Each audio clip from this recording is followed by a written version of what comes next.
morning, everyone. It is April the 28th, and we're going to learn about seafloor spreading today. The first thing I want you to do is grab a sheet of paper, and I don't care what kind of paper it is, and create you a brainstorming web. In the center of this brainstorming web, I want you to put breaking Pangea, and then I want you to write about what you remember when we did the Pangea activity in class. To jog your memory, Pangea is a supercontinent that once existed. So, why did it break up? And what did Alfred Wegener come up with as his explanation as to why the Earth broke apart? All right, everybody, here's my brainstorming web. As you can see, in the middle I have breaking Pangea, I have fossil distribution, and the continents appear to fit together like a puzzle. All right, everybody. All right, so we have today's lesson. So today's lesson is seafloor spreading for Nearpod. So we've already went over the do now, which is create a brainstorming chart. And then I will post my brainstorming chart here. So if you want to go back and look at it, you can. There'll be a hyperlink added. You're going to log into Seafloor Spreading Nearpod if you want to stop this video and do it independently, or you can just follow the link that I will provide for this lesson. So I'm going over what your slide looks like for today. There will be a link for this actual video that you're listening to added right here to this slide. All right, so let's go ahead and exit out of here and go over to Nearpod. All righty. So let me extend this really fast. All right, seafloor spreading. So as you see, we have upper mantle, oceanic crust, continental crust. All of this stuff should be familiar to you because of learning about the Earth's layers and from last week when we did plate boundaries. All right, so seafloor spreading. You have ocean floor topography. There's advances in there are advances in sonar allowing scientists to map the ocean floor. Underwater mountain chains and large ocean ridges were discovered. Also, trenches were discovered, similar to the Grand Canyon, but 6 times deep.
All right. So when we think about subduction, we have to go back to when we did our plate boundaries. And there was subduction zones, and we'll go over this a little bit more in detail when we go further into this lesson. All right. So seafloor spreading continued. Rocks near the ocean ridges are younger than those further away. Interesting. So this rock right here is newer than these rocks out here. And we're going to learn a little bit more about that.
All right. So let's talk about these magnetic poles. They reverse in a pattern as you move away from the ridge. So rock formed when Earth's magnetic field was normal is in this tannish color, and rock formed when Earth's magnetic field was reversed is in this gray color. And as you go further out, you're able to see that there's a pattern of magnetic pole reversals. All right, so look at this image. This is amazing animation of what's going on inside of our Earth. So we have the crust and then we have the mantle. And what happens in this mantle? You learned this last week when you were talking about Earth's layers, and that is convection currents. Let's see how these convection currents are affecting our planet.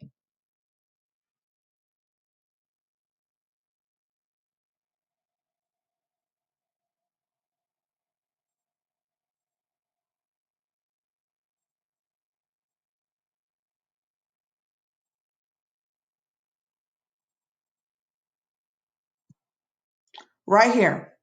This is what I mean by subduction. You see how you have this oceanic crust colliding with continental crust, just like the plate boundaries from last week. So what is this called? If you have one boundary colliding with the other boundary, what is that called again? Convergent boundaries. Exactly. I knew you could figure that out very quickly. So, this is a convergent boundary. When this happens, we are witnessing subduction, where the crust is sliding up underneath the continental crust.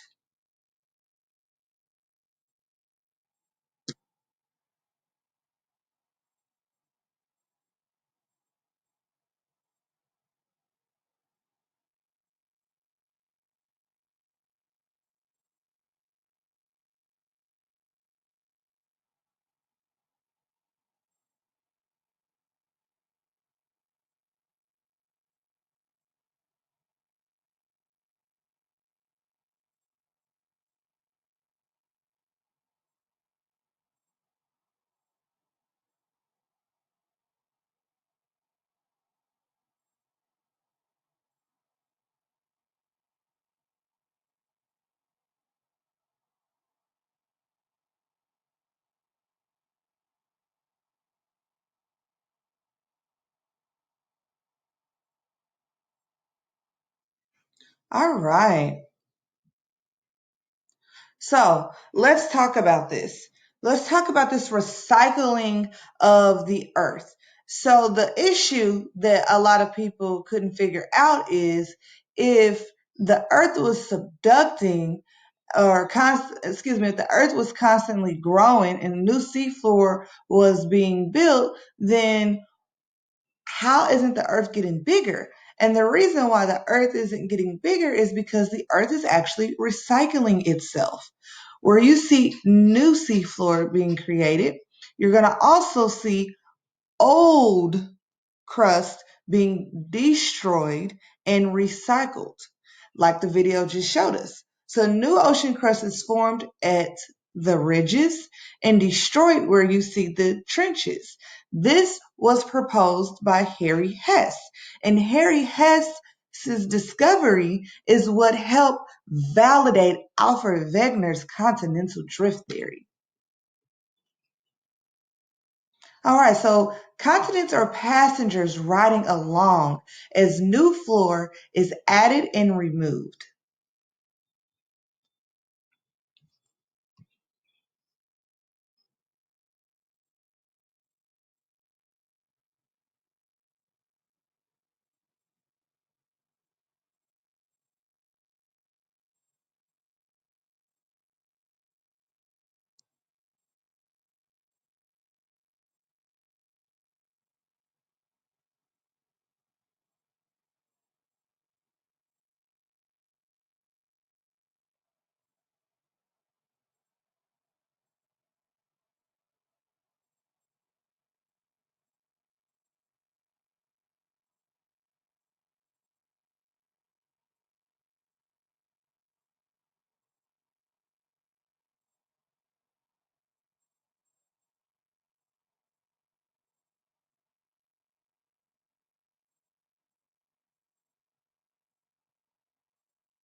Okay, everybody, let's get a little bit more information.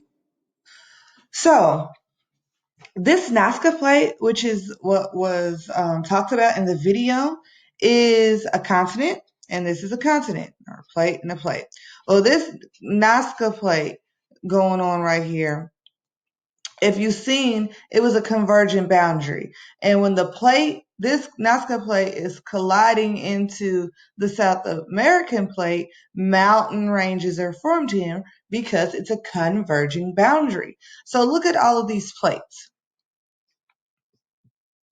You have the Eurasian plate, the North American plate, you have the African plate, the Indian plate, the Australia plate, you have the Pacific plate.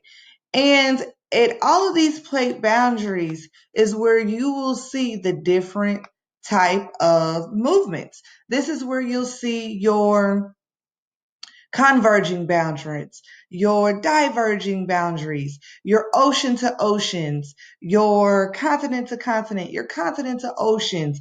When I gave you the lesson last week about plate boundaries moving, this is the overall big picture of what we were talking about. Each one of these boundaries, there's some type of movement happening. Now, we just talked about this as being a convergent boundary. So let's talk about a divergent boundary.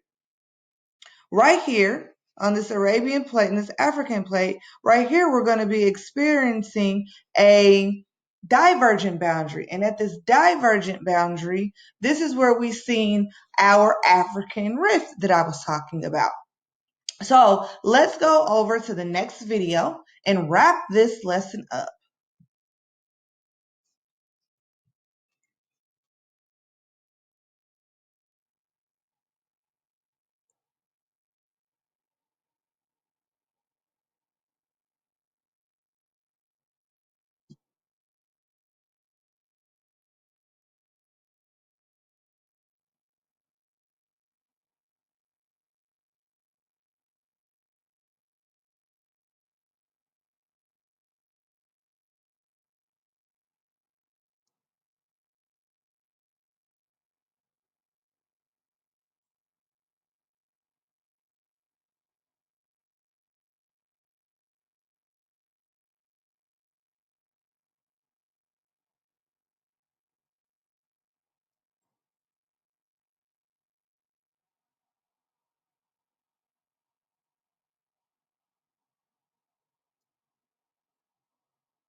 Isn't that amazing? Look at what the Americas is going to look like.